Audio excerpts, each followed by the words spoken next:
Assalamualaikum warahmatullahi wabarakatuh. Perkenalkan, saya Eris Fadila Rahmadini akan menjelaskan Indonesia sebagai negara agraris dan maritim. Ada yang tahu tidak apa itu negara agraris dan maritim? Maritim yaitu kekayaan Indonesia yang berada di lautan, sedangkan agraris yaitu kekayaan Indonesia yang berada di daratan.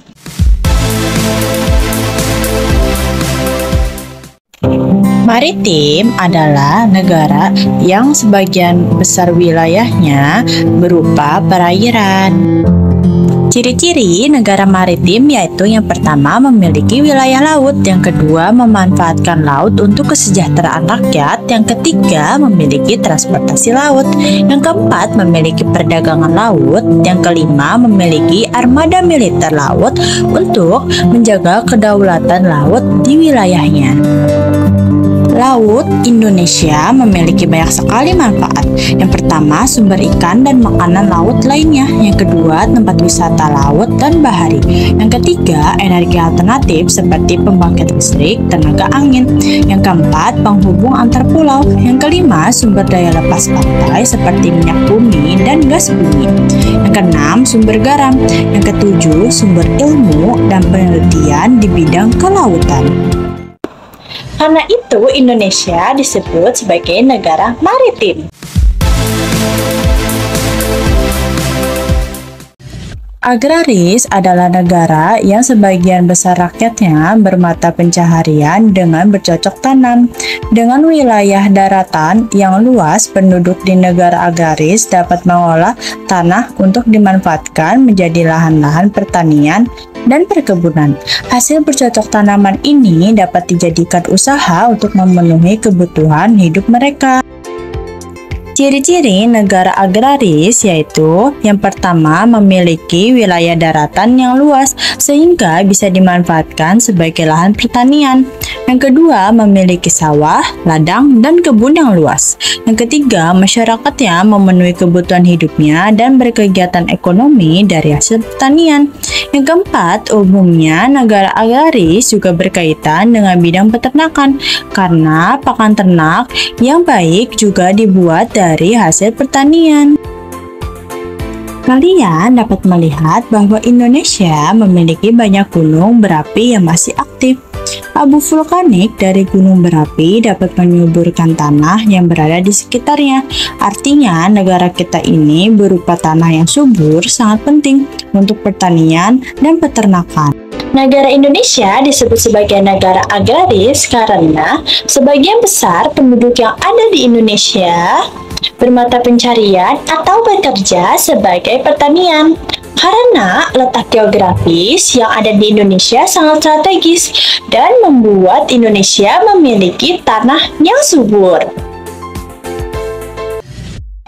Pasar ikan terbentuk dari kebutuhan masyarakat pantai untuk dapat menjual hasil tangkapan mereka. Dengan adanya pasar ikan, masyarakat lain juga dapat dengan mudah memenuhi kebutuhan mereka akan hasil laut. Alat pemotong dan penumbuk padi. Tentu saja alat ini dibuat untuk mempermudah petani dalam melakukan panen dan pengolahannya. Dengan semakin meningkatnya teknologi pertanian, peralatan tradisional ini sudah banyak digantikan dengan mesin modern yang membuat kegiatan pertanian semakin cepat selesai. Festival laut atau festival padi.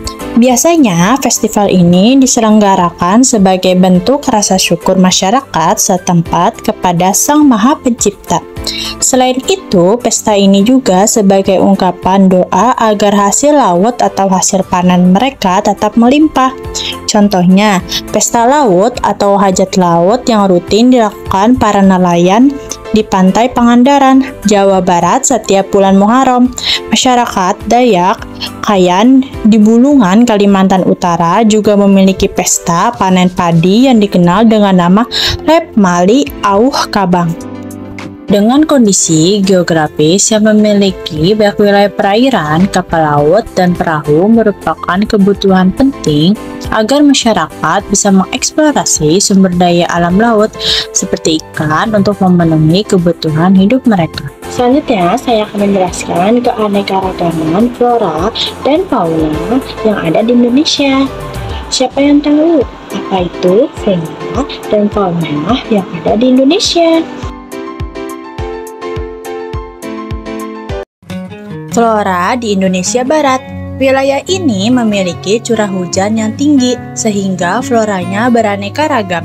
Pada wilayah ini terdapat hutan yang lebat dan ditumbuhi tanaman seperti meranti, keruing, rotan, dan jati yang bisa dijadikan kayu pertukangan. Selain itu ada tanaman kemuning, hutan bakau, dan rawa gambut.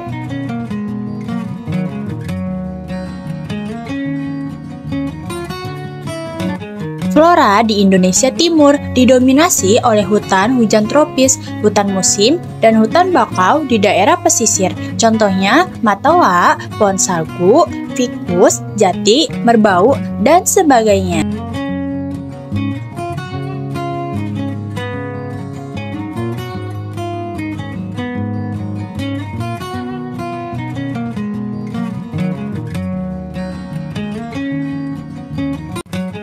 Flora di Indonesia Tengah. Curah hujan yang rendah dan relatif kering membuat flora di wilayah ini didominasi oleh stepa tropis dan sabana.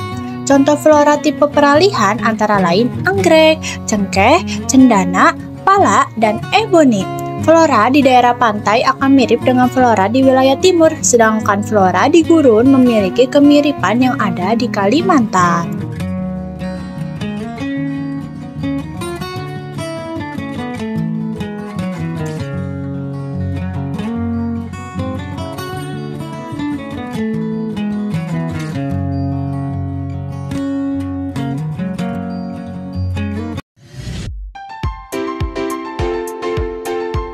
Fauna di Indonesia Barat.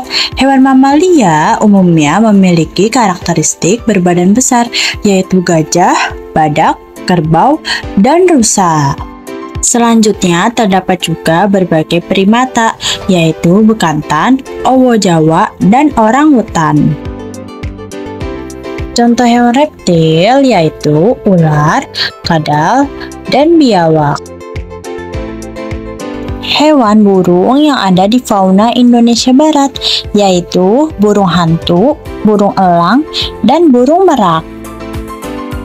Hewan ikan yang ada di fauna Indonesia Barat yaitu ikan tawar, pesut mahakam, dan ikan arwana. Fauna di Indonesia Tengah jumlahnya tidak sebanyak Barat dan Timur. Contoh hewan mamalianya yaitu anoa, babi rusa, dan kuskus.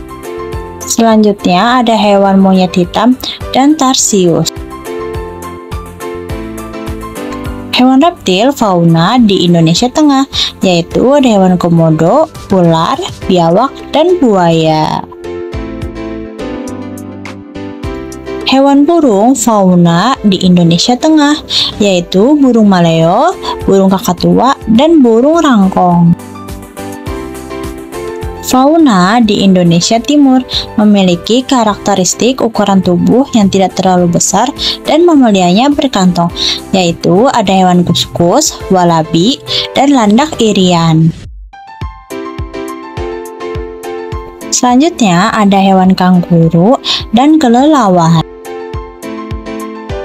Hewan reptil fauna di Indonesia Timur yaitu hewan ular, kadal, biawak, dan buaya. Hewan burung fauna di Indonesia Timur yaitu burung cendrawasih, burung kasuari, dan burung maleo. Sekian materi yang bisa saya sampaikan. Terima kasih telah menonton video ini. Wassalamualaikum warahmatullahi wabarakatuh.